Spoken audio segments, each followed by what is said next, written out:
We will not meet online, but we'll do our midsem. So all of you should prepare for midsem next week. Okay. Yes, so I will see, I'll put it on the LMS. Okay. But the problem now is Socrative. I want us to do it Socrative. That means that all of us need to log in at the same time. Okay. So I'll provide the link there, but that means that I have to start the system from my side, and then Okay. all of you will join when the time is due. So Okay. let's say next week, 2 p.m., we'll do the midsem, just 40 questions, objectives. Okay. Yeah. All right. Thank you. So how about would there be a provision for we'll all try and be present, but would there be a provision for those who are not able to join at a time or something?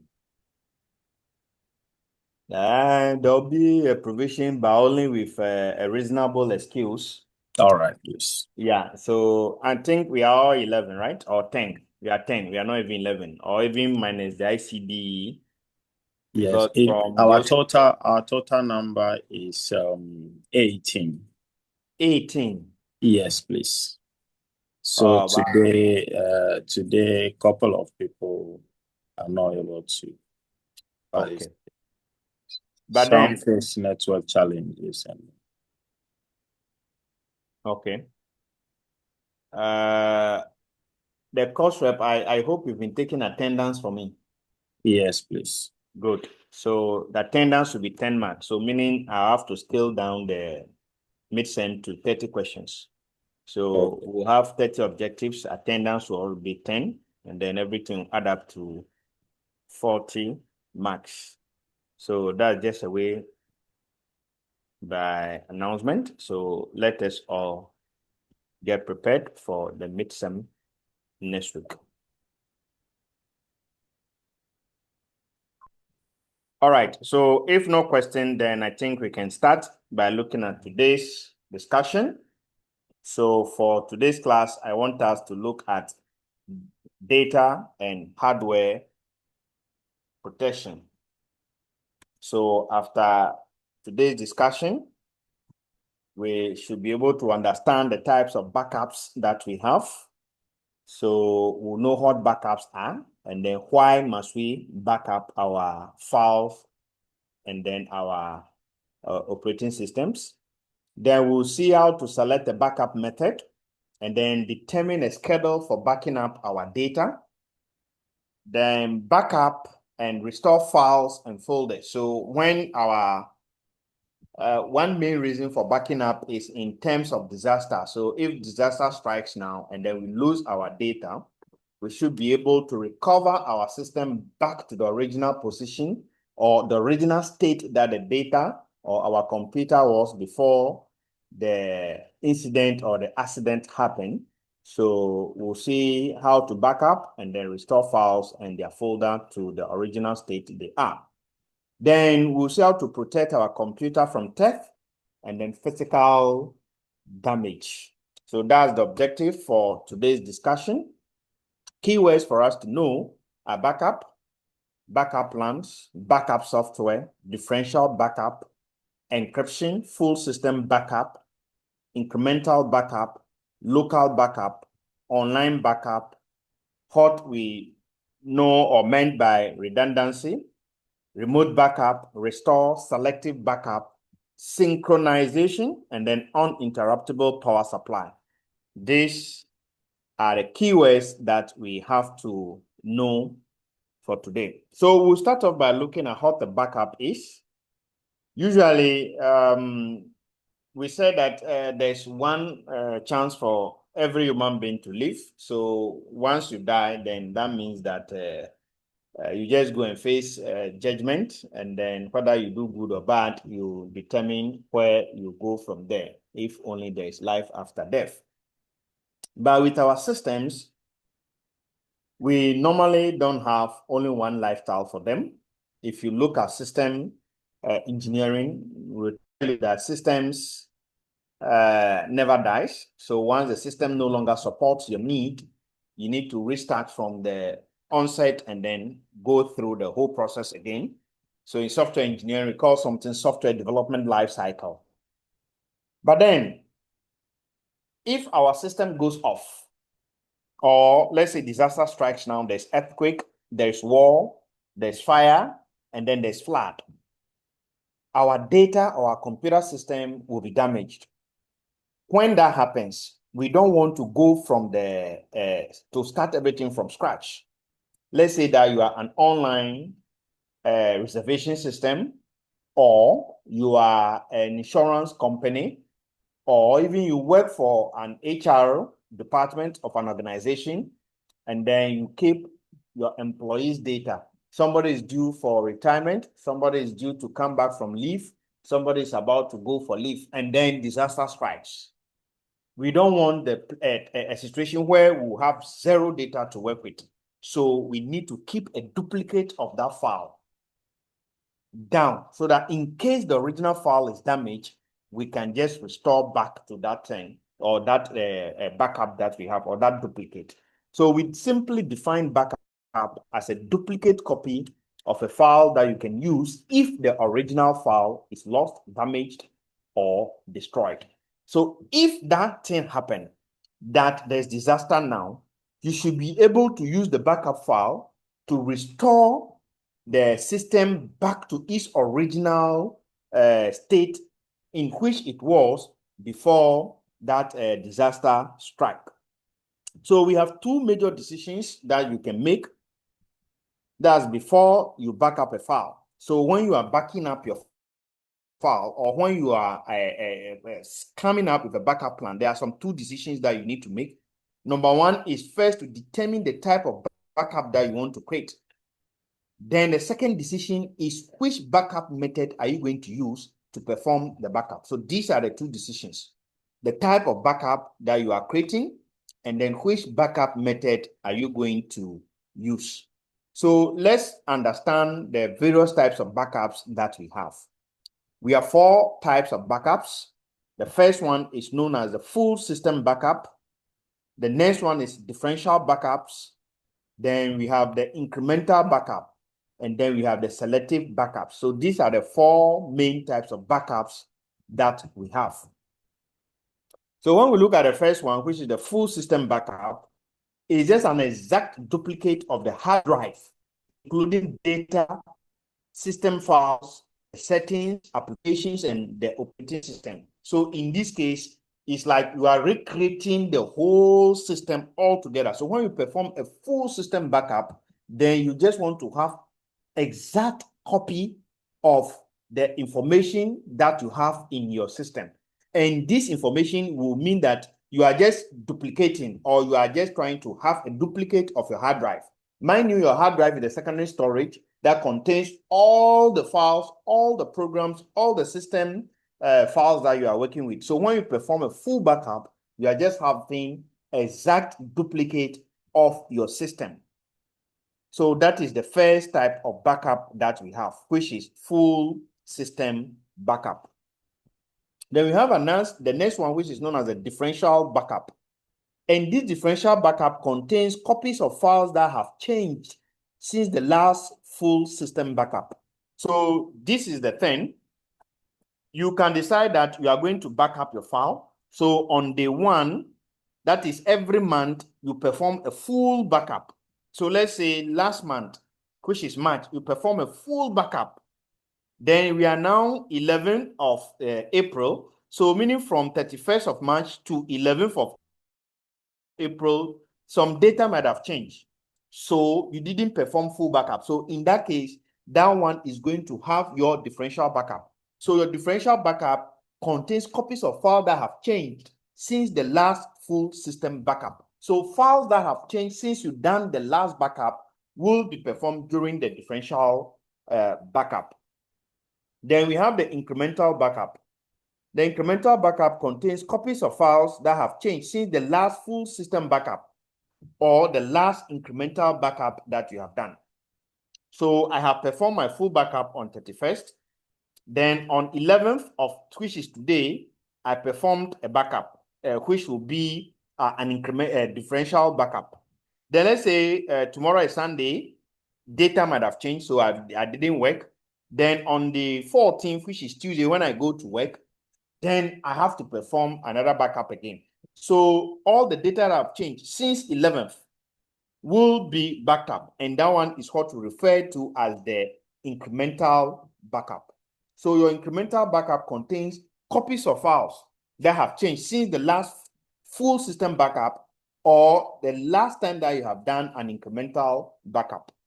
So when you go to the IT guys, mostly because of a space that full and differential backup contains, sometimes they tell you that once a while you perform, let's say, an incremental backup. So incremental backup will just go and then backup the files that have changed since the last time that you've done your full or your incremental backup.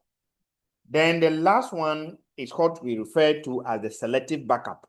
So with this selective backup, you don't have a full system backup, but you select the types of files and folders that you want to backup. There are some files that are not so much important to you, and because of space, you might select some files that you need to backup. So whenever you are faced with that decision as to pick some types of files and folders to backup, we refer to that one as a selective backup. So these are the 4 types of backups that you can perform during the backups. So we said that there are some 2 decisions. The 2 decisions will be the types of backup. So now we know the various types of backups that we have performed or that we have. So when you are planning, you will determine whether am I doing full, am I doing incremental, am I doing differential, or am I going to do a selective backup? So these are the types of backups with their advantage and disadvantages. So for the first one, when we say full system or full backup, then we say we create a complete backup of your data that you can use to restore your computer. One disadvantage of this approach is that it's going to take a long time because you are copying the original or you are copying everything that is on your hard drive. So it takes a long time, and then your backup will also consume a huge storage space. But the advantage of it is that when disaster strikes right now, you can use that full system backup to be able to restore your system to its original state when you last did the full system backup. The differential backup, the advantage of it is that you can use it to restore your computer to where the last differential backup was done, or back to the system where you last did your full system backup. So if you compare differential to full system, you realize that it also takes time because more or less the differential is also trying to make up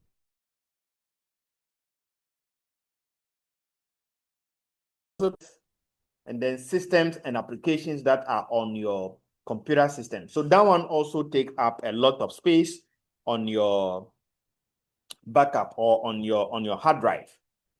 Then incremental, that one takes less time if you compare it to the differential, and then it also requires less space if you compare it to the full system and then the differential backups. The only disadvantage is that it requires multiple steps to restore your computer, because in that one, it only changes that has occurred. So if you want to restore, then that means that you have to do multiple restoration. So maybe today you perform a backup. Let's say Monday you perform one backup. That's one incremental backup. Then Wednesday you perform another one. Then let's say that Thursday the disaster strike. So in this case, you are going to use the Monday one and then the Tuesday one to be able to restore. So in this case, you'll be doing multiple steps for you to be able to restore the system back. The only advantage is it doesn't occupy so much space on your backup, and then also it takes less time to be able to backup using the incremental. Then with the selective, that one you decide which file or which data you are supposed to or you want to backup. So in terms of time that is going to use for you to perform that backup is very, very, very, very fast. Then depending on the data that you selected for backup, you might not be able to restore your full system back when there's disaster. Because let's say that you are HR student, so mostly you work with employee data, and then because there are some employees that are going on retirement, you have a retiree list or folder. So you're able to back up only that one. So in this case, you perform that selective backup on only the employee folder. Then disaster strikes. So when that happens, you can only restore only that particular file. You can restore every folder or every file that you have in your system. So these are the advantages and the disadvantages of these different types of backup. So it is now left up to you to decide which of the backups that you will perform for your file or for your system in your organization. Any question? Then the next step or the next decision that you need to take is what we said, selecting the backup method that you are going to use. So now, after you have decided on the backup, you know the various types of backups. Now, you now have to look at the method, the backup method that you are going to use. So we have different methods that you can use to create your backup. You can use a software that is installed on your computer, or you can decide to go and use an online backup service provider, or you can use a combination of both. So the method that you are going to use will be dependent on you. And these are the three methods that we have. Either you are using a backup software that is installed on your machine. So every computer system that you have has a backup software installed that you can use to create a backup. So you can decide to use that one to do your backup. Or you can use an online backup service provider. Or some people use a combination of both of these methods. So let's look at the first one, which is using a backup software. So a backup software is just a set of system utilities. So when we're looking at the various types of software, there are some software that we said they are utility software. So meaning that they are there, those software exist or they are installed on the computer system for the computer to use. And one of them is the backup software. So you are going to use that utility software for creating and updating your backups and then restoring the file back if you lost or you lose your data. So that is the backup software. So when you're using the backup software, all that it does is to compress all the files that you've selected for backup into a single large file. Then that file will now, you decide where to store that particular file. So that will be another decision that you take after selecting the backup method. So the method that we have now, or that we looked at, is the backup software, which we said is a utility software, or it's a system software that comes with the operating system when you installed it, and then you can use that one to create and then restore your backup. So during that process of backing up, all that it does is to compress all the folders that you've selected if you are doing a selective backup. Or if you are doing a full system backup, then it's going to zip all or compress all your folders that all your files that are on your hard drives, and then put them into one single large file that you can copy and put somewhere. Or if you decide to save it on your machine, then you save it on the machine. But the thing is, when you perform a backup and you store it at the same place, then what's the essence of it? It's just like you locking up your room and then putting your key in front of your door. Anybody who comes there can pick it up. Okay, so when disaster strikes, your house will be flooded, or your house will be burned down, or your office will be burned down, and then the key will also go with it. So sometimes it is not recommended that where you put or where you've done your backup, you should still put the same copy or the duplicate that you have there, which is the backup that you are referring to. You don't need to put it at the same place. But when you put it at the same place, they will refer to it as a local backup. So we'll look at that shortly. So along with the complex files, the backup software stores an index of file details, including their original location to restore the files. So usually this is what happens when you performed backup. It's just like an usher in a church. So if the people are coming for occasions, usually we have ushers, and those ushers, they sit the people down. They know the location of everybody. Let's say the president is coming, the minister is coming, the DC is coming, and other big men are also coming. So the usher will know that, okay, this seat is reserved for the VC, this for the Pro VC, this for the HOD, this for the head of ICD, and the rest. So when you perform that backup, what the system does is that it has an index file showing you the location of every file. The reason why it's doing this so that when you are restoring your file, it knows where to go and then restore those various files. Let's say that we sit down for an occasion and rain is coming. It's an open space. So all of us need to go and get shelter. Then after the rain, we need to come back. So the usher will know that, okay, the VC was sitting here, the Pro VC was sitting here, the registrar was sitting here, head of ICDE was sitting here, the lecturers were sitting here. That is the same thing that the backup software also does for us. But one thing is that most of the mobile phones that we are having, they have the mobile operating systems. And then this mobile operating system also include this backup software that we can use to create a full system or incremental backups. So if you look on your phone, or if you actually go into the settings of your phone, you could see that there's a place where you can perform backups. So once you see that software that can help you to perform the backup, you go and then you perform your backup. So you can also install other backup software.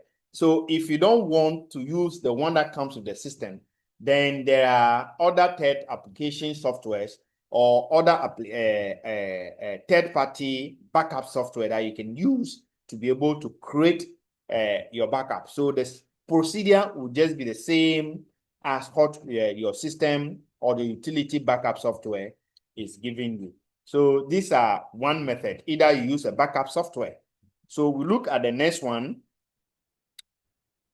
Okay, before that, when you are using your backup software, you need to set a schedule and select a location for the backups. So as I was saying, you need to plan your backup.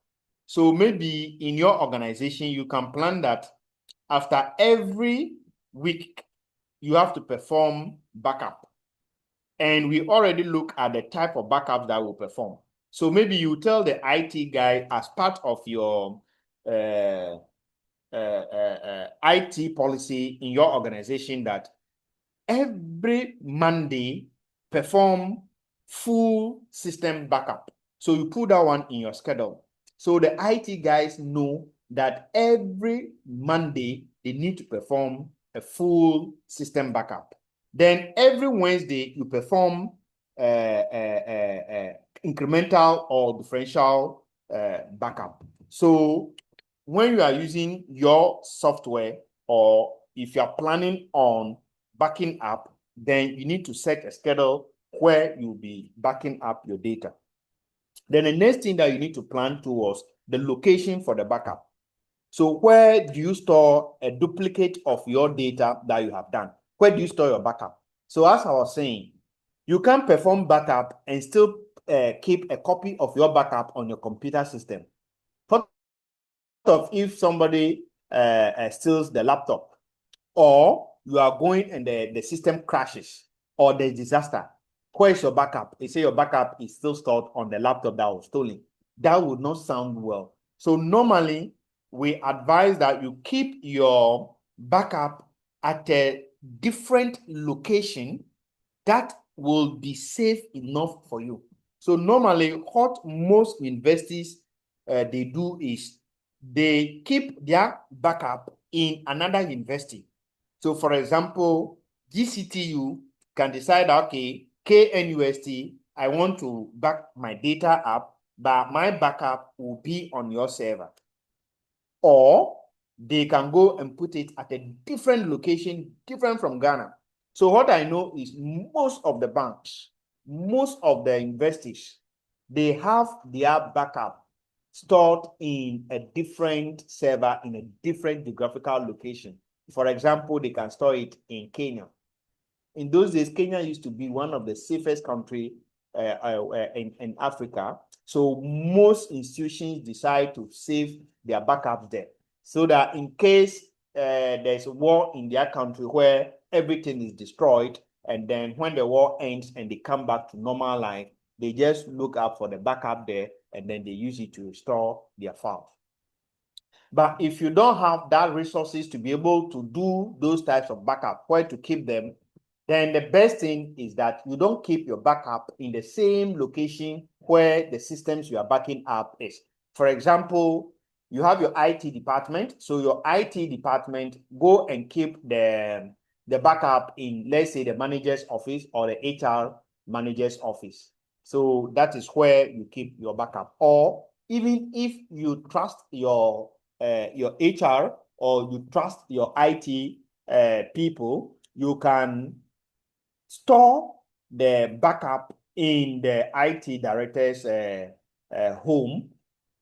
Yeah, so some people, if there's so much trust in the IT guy, you can do it. But it is not an advisable that you keep sensitive information in somebody's home, because when nobody is watching, he can just go into the backup and then see sensitive information which is not supposed to be. So when you select a location for your backup, select one other than hard drive.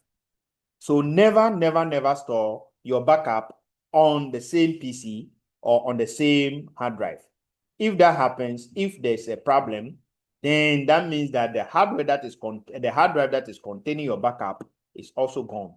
So normally, choose an external hard drive, or you can use a USB flash drive, or even in those days, people put it on an optical disk, or you have a network folder somewhere. So KUST, we can just go and create a space on KUST, their server, and then put our backup there. So these are where, or the location where you can put your backup. So as we said, you can store your backup.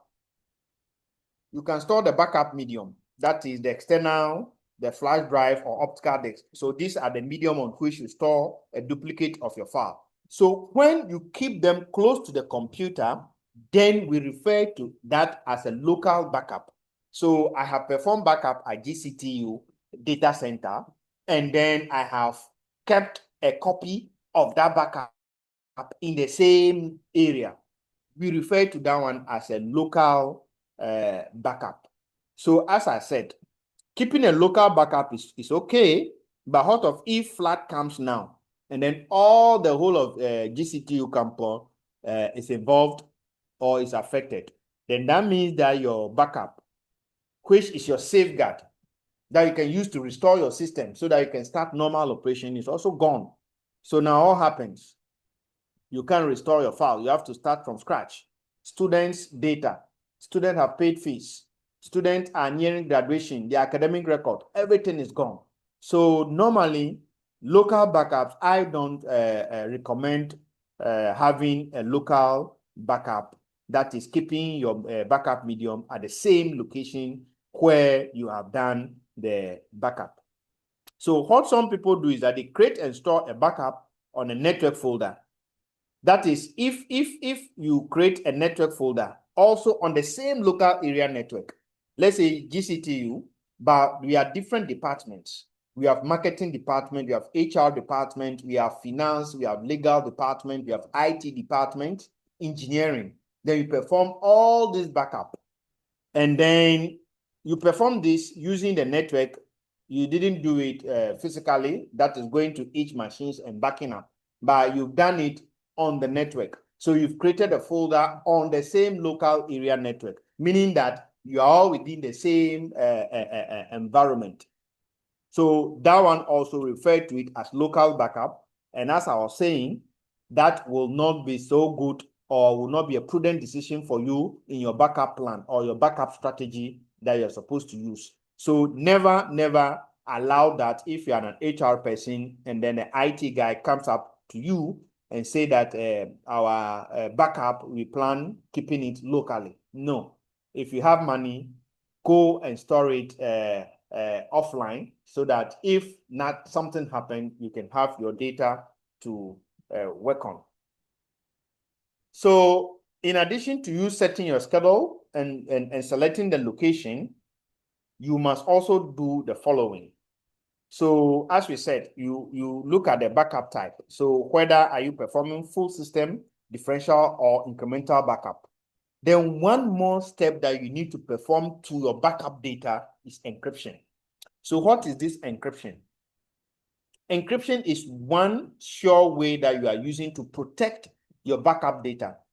Because when you perform your backup, it's like you are keeping an external hard drive somewhere. So you put it at KNUST. So if somebody is at KNUST and have access to GCTU backup data, the person can go in and then alter student data.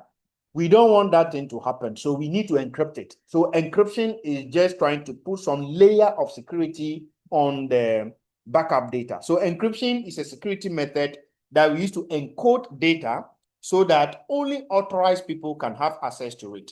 So it's like I want to communicate to the course rep.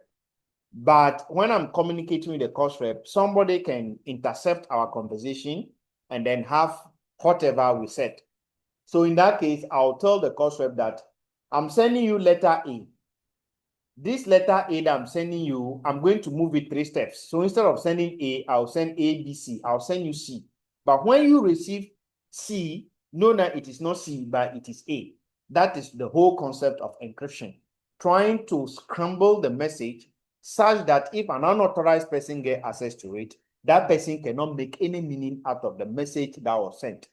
So in your backup strategy or your backup plans, try to include the encryption method that you are going to use, or not encryption method per se, but you need to encrypt the data such that if the third person gets access to it, that person cannot make any meaning out of it. Then you also need to look at the media spanning, which is the feature that allows you to use more than one drive to store the backup file. Yeah, Abraham. Yes, sir. Please, is there a difference between encryption and then zipping a folder? Yes, there's difference. Yeah. So when we say zip is you are just compressing the files. Okay. So let's say that you are traveling and then you realize that your things are too big. So you compress them into your bag. That compression is what you are referring to as zipping. But when you compress it and then you just lock it without putting a padlock on it, then what happens? Anybody at all can get it. So you putting the padlock on it is what we are referring to as encryption. Okay. Thank you. So the next thing is you need to do verification. So after backing up your files, the backup software compares every file in the backup location to the corresponding file on your local hard drive to make sure that it did not skip a file. This usually happens during during the full system backup or even any type of backup at all you are doing. You are going to go through this verification. So it's like I'm backing up. So I back up file A, back B, C, and the rest. So during verification, the software is going to compare whatever is on my backup folder or my backup location, compare it against my original file on my hard drive to see whether have I skipped anything. So maybe today, my name is Francis, And tomorrow I decided to add Kwejo to my name. So when the Francis was backup, I didn't back up the Kwejo. So when I send it during that the next backup, it's going to compare, okay, the first backup Francis, but another name has been added to Kwejo. So you try to compare the backup location. Do you have the name Francis Kwejo? Then compare to where it is originally stored, and then try to see whether have I skipped any of the data or files that I have not backed up. So that is usually done during the verification steps. Now, another method that you can use for backing up is the online backup service providers. So now, let's say that you don't want to let your IT guys do the backup themselves, but that you want to outsource this to a third person. So in this case, there are a lot of online backup service providers that are there. So in this case, you just sign up for these online backup service providers, and they will take up your backing up of your data. So you subscribe to an online backup service, and they will automatically create backup on a secure server for you. So instead of you looking at securing your backup, where will I keep the backup in case of any disaster, you outsource all these processes or all these services to a third party that is doing it online. So when you back up on somebody's server, then what you are trying or what you're actually doing is that you are creating an online backup, or you are using a remote backup. So the remote or online backup is that we have finished our work. So after we in our plan, we sign up with the company that every Friday 12 a.m. or 12, try and back up our system. And the type of backup that we are going to use is full system backup. So whilst we are sleeping, the system or the online service providers will try as much as possible and back up our data for us. And usually you pay a fee for all these things. It's like you are renting a space on their server, and then the backing up processes that they are doing, you are letting them do it. So in this case, you pay or you do subscription, and it's in a form of payment.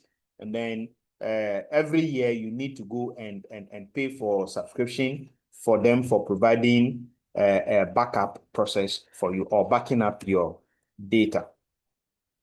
So these services let you set the same type of options that you set with your backup software. So are you doing full? Are you doing incremental? All those processes that we looked at for the backing up software, the online backup service providers will also let you do the same thing.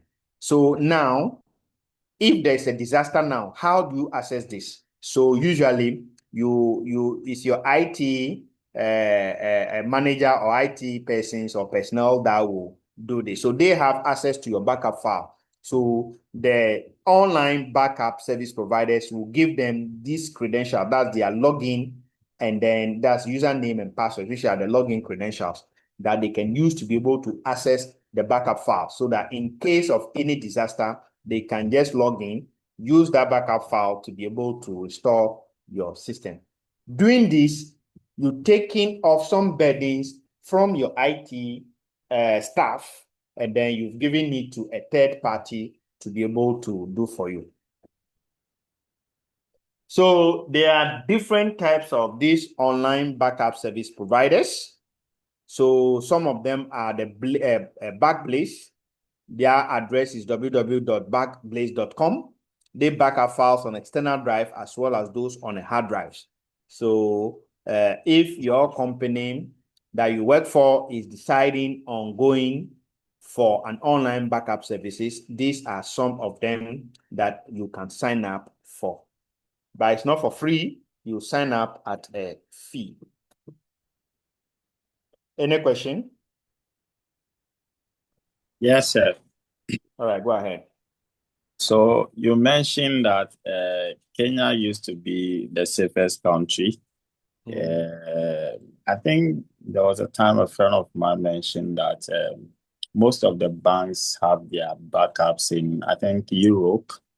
Yes, and he mentioned another country, but it escaped me. So, can't Ghana do something of that sort? And then why should we be going, why should we keep our backups with other countries? Like, is it because of safety or Yeah, it's can't? because of, yeah, one thing is, why are you even backing up your data? You are Yeah, backing up your data because of disaster that may strike. You don't know when disaster will strike. So when you are backing up, we look at a safe location to store our data. So your friend said most of our banks do it in Europe. The yeah, reason being that politically they are stable. Europe okay, is a stable democracy. There's no way that there will be war in, let's say, US or let's say UK and all those countries. mm, So it is safe for you to do it there. okay, But you know, if you come to our continent, it is recent time that Kenya has been involved in this political instability. In yes, those days, they used to be a very stable, peaceful country.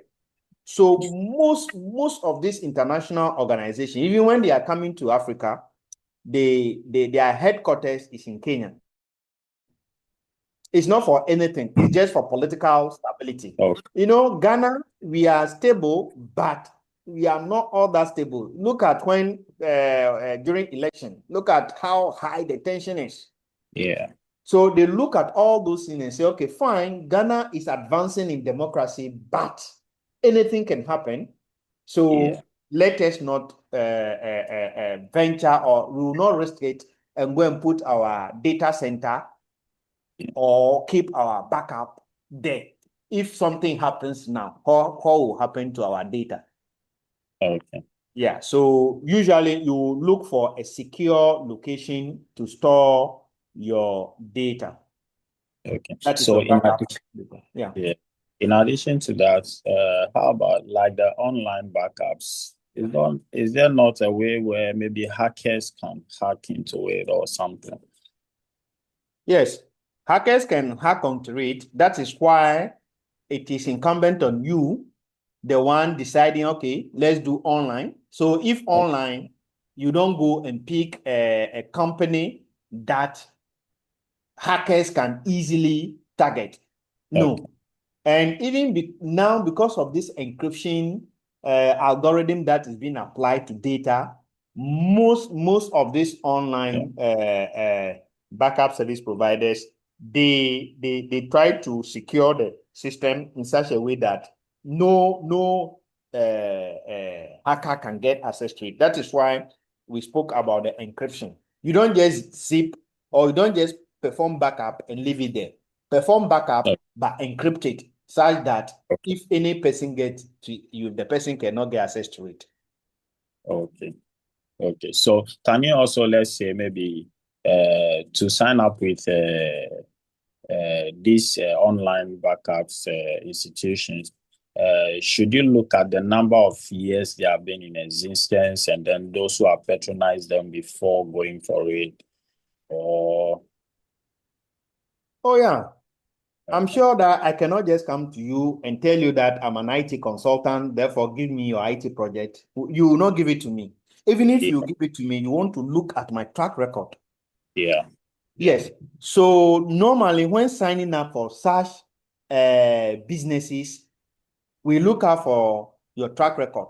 That's okay, why we even advise our IT students that as you are in school now, start developing some systems. Because when you okay, go for interview, for IT, normally your certificate is not so much important. It is mm, the skill set that you have that is so important. okay, One of my students got a remote job, which is well paying. okay, He did diploma with us. okay, During interview, he said they didn't even ask him his qualification. All that they asked is, show us what you've done. Wow. He showed it and he got a job. So as we Wow. speak, he's in some part of Volta region here, but he's earning in Dallas. Wow. So if you are going for such an online service, backup services, you don't go and pick a company that just announced that I'm into it. No, you have to look at track record. So number of years in that also count. So look at that before you go in for it. Okay. Thank you very much. Okay. So one thing too is synchronizing your files. Now we have something called cloud computing. So when we talk of cloud computing, all that we mean by cloud computing is that you are using your servers, storage, data bases, and software over the internet instead of running it on your own. So normally, this is what most organizations are now doing. Instead of us to invest money and go and buy laptops that will not even use some aspect of it. Even there are some software that we don't even use almost every functions of the software. For example, Office. Most of us, the Office suite that we use basically are the Word, the PowerPoint, even the Excel, we don't even use it. Even the database, we don't even use it like that. So instead of me as an organization going to buy that whole software and be paying the licensing for it, I will go in for only a part of it. So that means that the software will not be installed on my machine, but it will be installed on the service provider's machine, and then I'll be using it. So I'll access those services over the internet. And that is what we mean by cloud computing, where your servers, your storage, your databases, your software, you access all of these things over the internet instead of running everything on your own computer. So when you do that, then we refer to it as cloud computing. So basically, with cloud computing, all that you are trying to do is you are renting a computing power from somebody else's data center.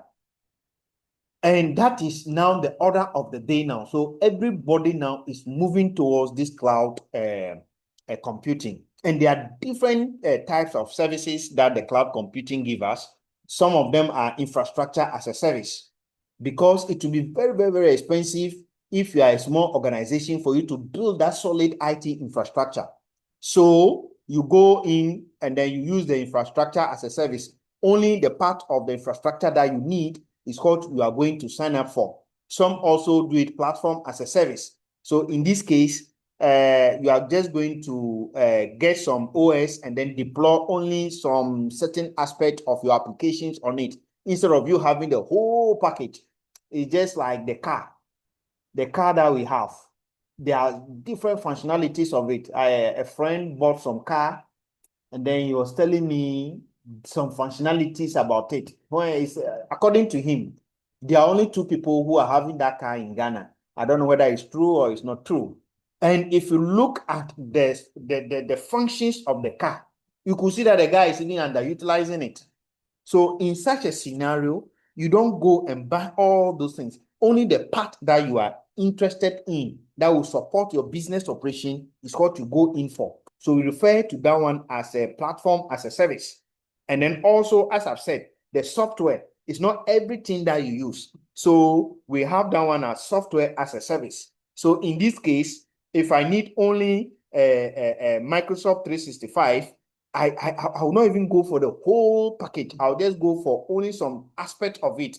Google Drive. Now, Google, they sell their spaces to us. So why do you need to have a whole big a server about, say, 1,000 gig of space or terabyte of space? What are you going to use it for? So just go and buy some aspect.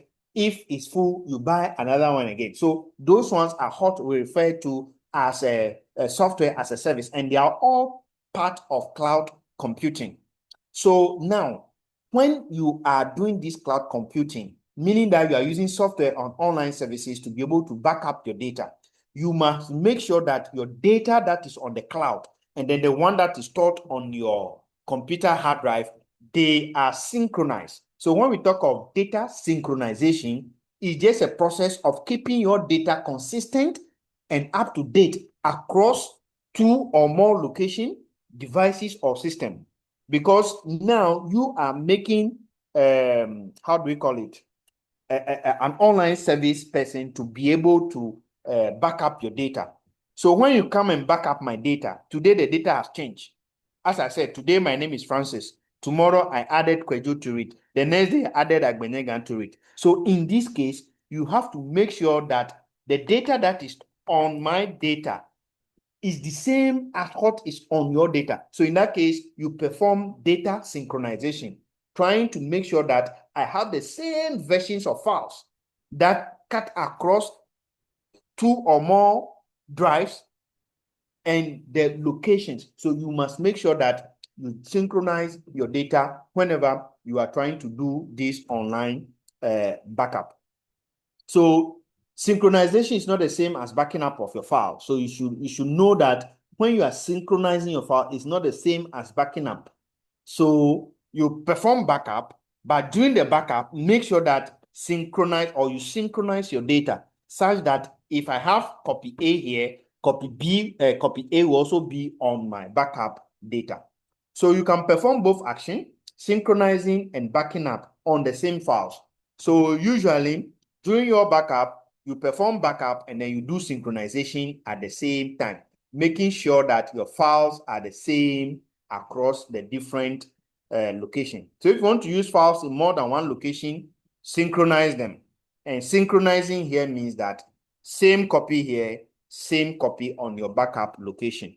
So if you want to store a copy of the file as a safeguard in case something goes wrong, back up your files. So these are the things that you should know about backing up your data. Now, let's look at backup plan. So usually a backup plan is just a schedule that you create for backing up of your data. So during the backup plan, you look at the type of backup that you are going to perform, the time that you are going to perform it, and even the location that you are going to use for it. And usually, as HR people, you don't come up with your backup plan.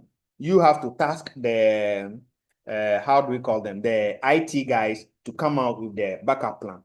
The reason why you guys are taking this is to know that as part of the organization policy, you're supposed to have a backup plan if you have an IT department. So you will liaise with your IT manager for them to know that they are supposed to come up with a backup plan. So the ideal plan uses more than one backup method. So in your plan, in your backup plan, you are supposed to use more than one. And usually when you're using more than one, it introduces something we refer to as redundancy. Redundancy means that you create more than one copy of a backup. So some people, some IT guys will tell you that it's redundant of data. Yes, it's redundant of data, but what of if there is a disaster now? What happened? Should we come up or should the company go and start from scratch? Or should we stop to exist, which cannot be possible? Just take the scenario like you work for a bank.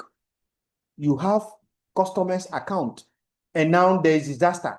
And then somebody knows that, oh, these people, they don't have a backup plan. I'll just come up to you and tell you that I have 50 million Ghana cedi in my account. And if you can't prove that, no, it's only one cedi that I have, if I'm able to push through, then I'm going to win the case. So IT, you need to have a backup plan in your organization. So most people follow what we refer to as backup 3-2-1 rule. So this 3-2-1 rule is just a simple strategy that we use to protect our data from loss. So the 3 backups means that maintain 2 full system backup. 2 system backup. So one will be labeled backup A, and then one will be labeled backup B. Each week, create an incremental or differential backup. Then the first week using backup A, and then the next week using backup B. Then the third backup is a selective backup. Did you get the rule?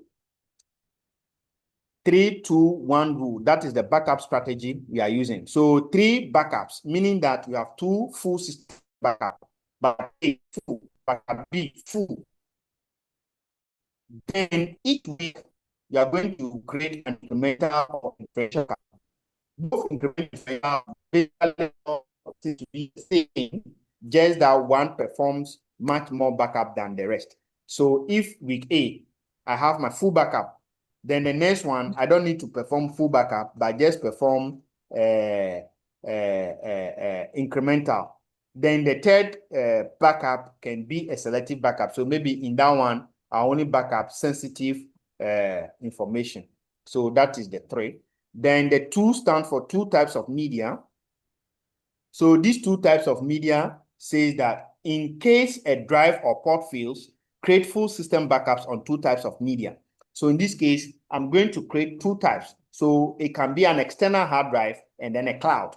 I can decide that I'm going to, the media that I'm going to use to create my backup, I'll have one install one backup on, let's say, my hard drive, and then the next one I will put it on the cloud. So in this case, I have done my 2, so 2 types of media. So if any one of them fails, definitely the cloud cannot go waste. So you just go and then have your data. Then 1 means offsite backup. So store one of the full system backup offsite. So as I was telling you, you don't need to put your backup in the same location. So this one should be offsite. So keep it at a place that is so safe. They say in your home or in your office. But I don't recommend home. That is, if you are a one-man company, fine, home is okay.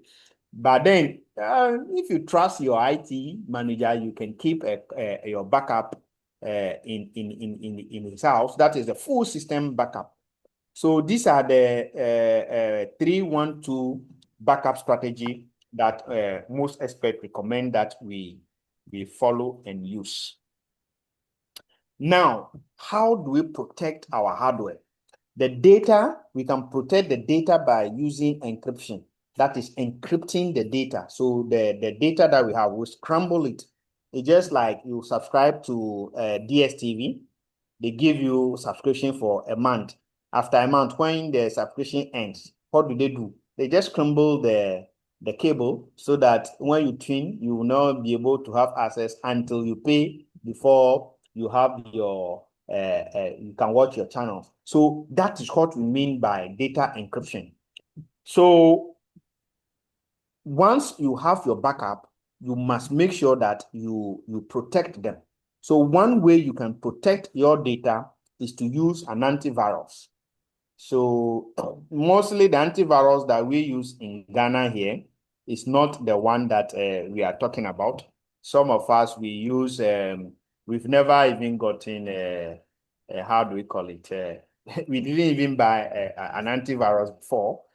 Okay, so we just use any antivirus at all. No, make sure that you get the best antivirus to protect your operating system and then other files in your system. You are doing this one against some malicious programs that will get into your computer system.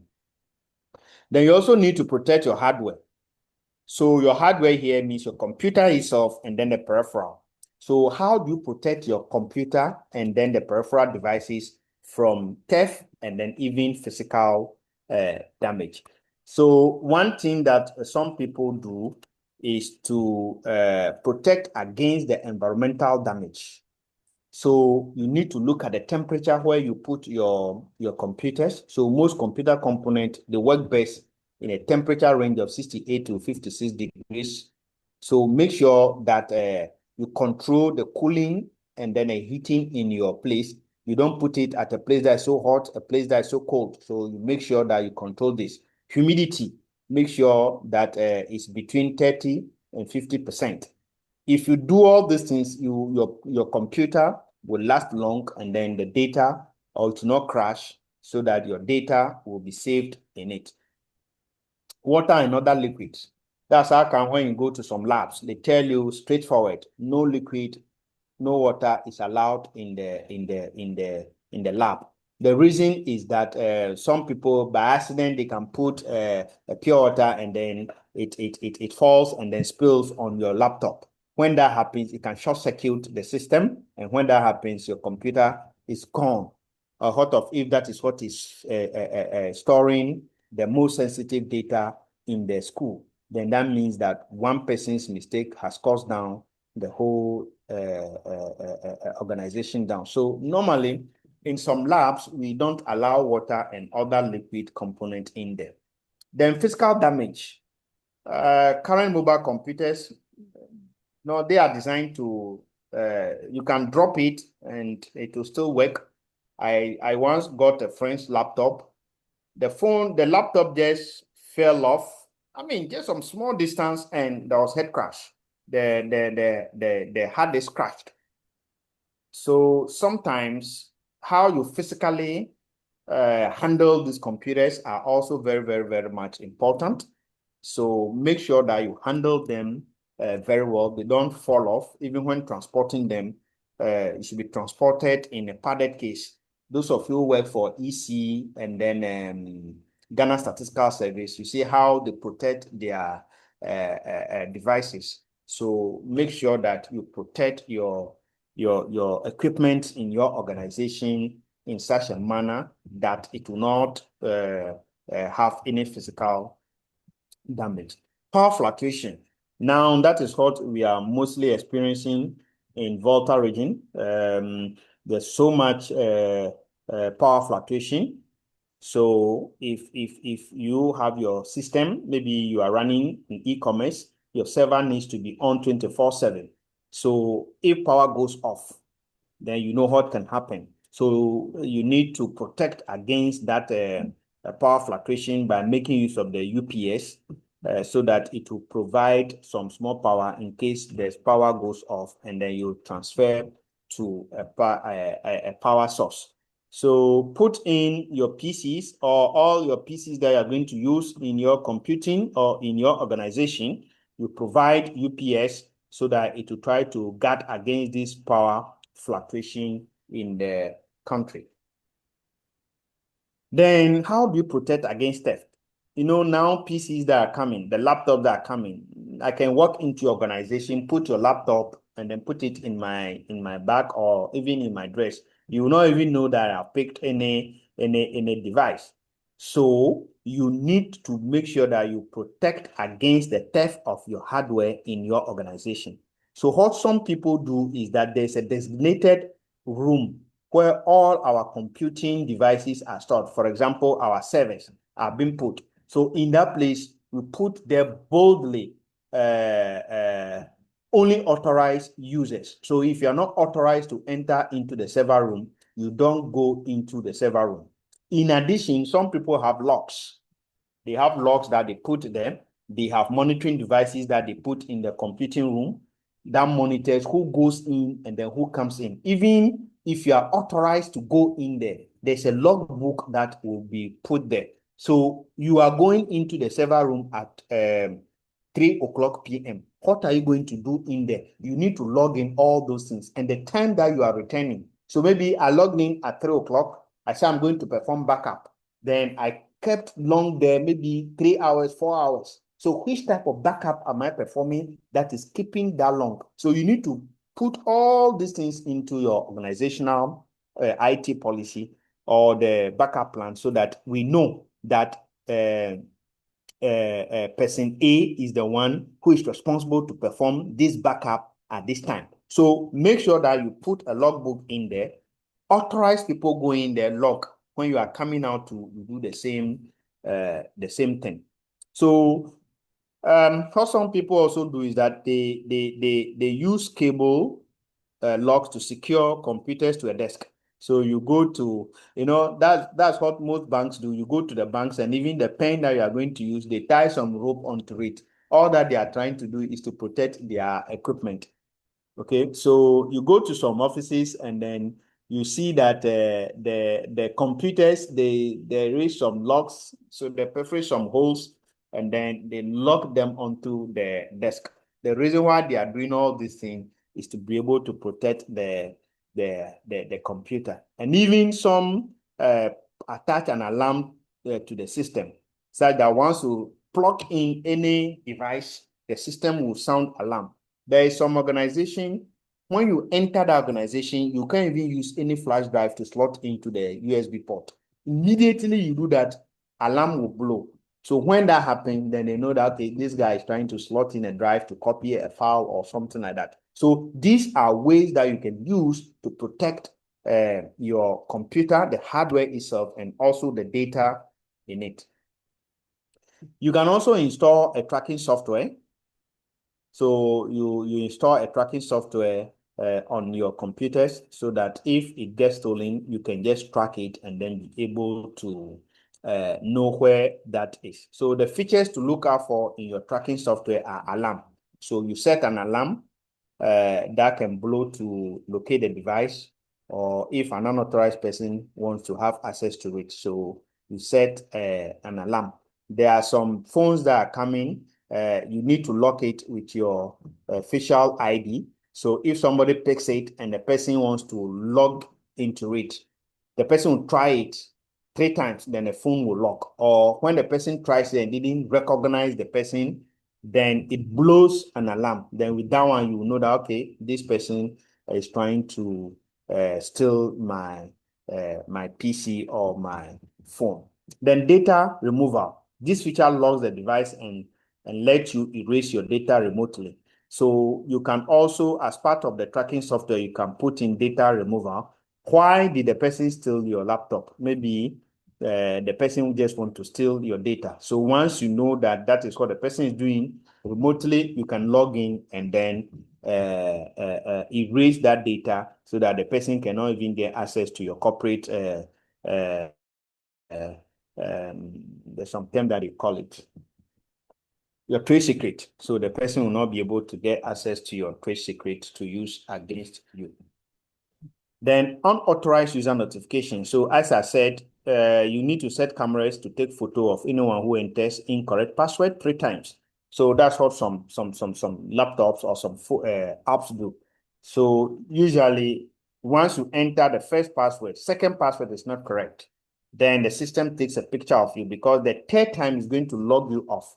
And that is what most banks are now doing. So now, if you go to most of the banks, the ATM machine, immediately you go in and then you slot in. The system takes a picture of you, but you don't know. It takes a picture of you. So if there's any suspicion, the system will know. If you report at the manager's office, they will just look at it and say, okay, this time, this individual, maybe you've stolen the credit card, you know the person's password, so you do it, and then they'll be able to get you. So these are all ways that you can use to protect your hardware and software. Then you also need to look at battery control. So sometimes we set our GPS, and when you set the GPS, it will be running underground, or it will be running at the background. And mostly any background running processes, they consume power. So sometimes they said once your phone is lost or your laptop and you set the GPS to find, once you get it, you can turn it off so that you can conserve some battery in your system. I was playing ball with some guys, and one guy brought some Samsung phone, very sophisticated phone. Before I realized, somebody picked the phone, and then the guy was able to track it and then got the phone back. So the guy used this GPS thing. So you can also do the same thing on your laptops, on your phones, so that in case of any theft, you can be able to track these things. And then now there are some of these online tracking services that are coming. So in your organization, if you have mobile laptops that people move around, which is for the company, you can put in some of this tracking software on them to be able to guard against some of these things. So that will be the end of our discussion for today. If there's any question, you ask. Yes, thank you very much, and we really appreciate your time. I want to ask, doing backups, can your backup be tracked? Like, let's say, in a way where if somebody, maybe you have your backup in a different country and somebody is trying to have access to it, or somebody is trying to do something with your backup, how will you get to know? Can it be tracked? Yes, so with the tracking systems that or tracking software that are now coming, it is possible that that can be done because let's say that I'm the CEO of an organization, so my IT manager has been given a credential into the backup file. So as part of the policy, I also need to get access so that I'll know when you back up. And then when you back up, what data has changed. So it's very, very, very possible that you can be able to track your backup data. It's possible. Okay. So you also mentioned that as HR, we are studying this in order to maybe introduce the IT to this kind of backups, but we have to allow them to build their own backup system and all that. So can we also maybe suggesting something that you think is not good? Can you give them a good suggestion, like give them a best suggestion? Yes, so I know some institutions, for example, UCC, I know that HR students, they do something called HR information system. And then the HR information system basically introduces Please them come to, again. what I'm saying is, I don't know the curriculum of your course, but what I can see is HRM with informatics. So what Yes. I'm saying is, in some schools, and I'm saying UCC, Yeah. for example, there is a course called Okay. HR information system, which is Okay. information system for HR managers. So, you Okay. know, HR, your job is to recruit people into the organization, Yeah. manage the organizational workforce, and then try to motivate their employees so that they can give up their best. Yeah. So as part of your management also, you need to oversee the IT directorate.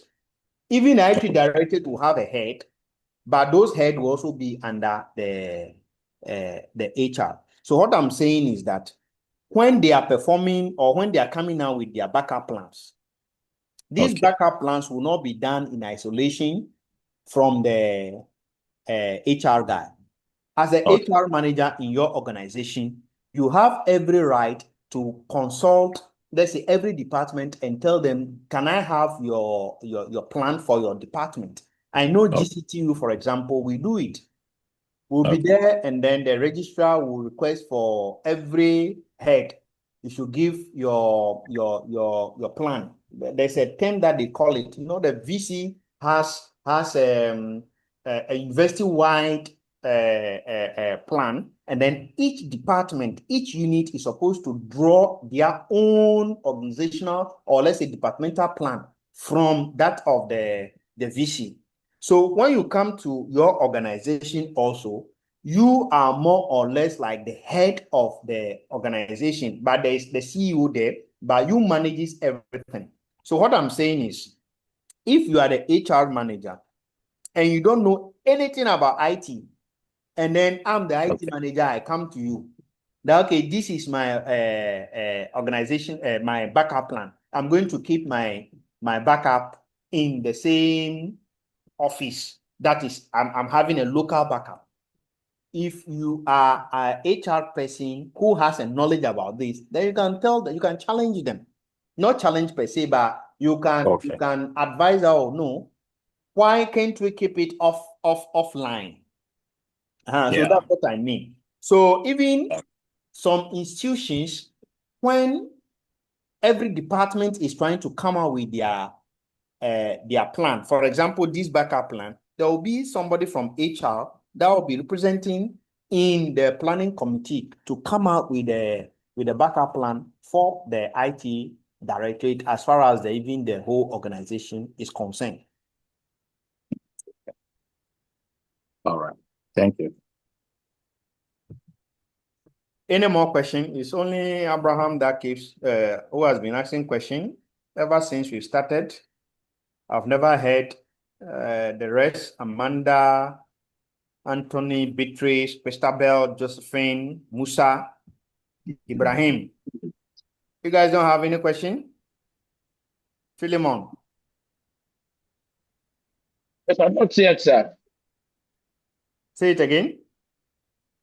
Not yet, not yet. All right, okay. So we'll stop here. Next week, we'll have our midterm. I'll see you guys 2 p.m. We'll Okay. have our midterm. So bye-bye. All right. Thank you very much.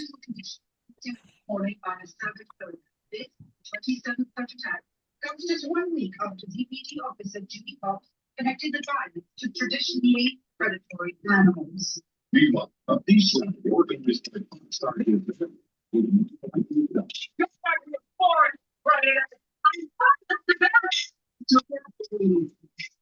It's a crazy, wonderful, diverse city. Everybody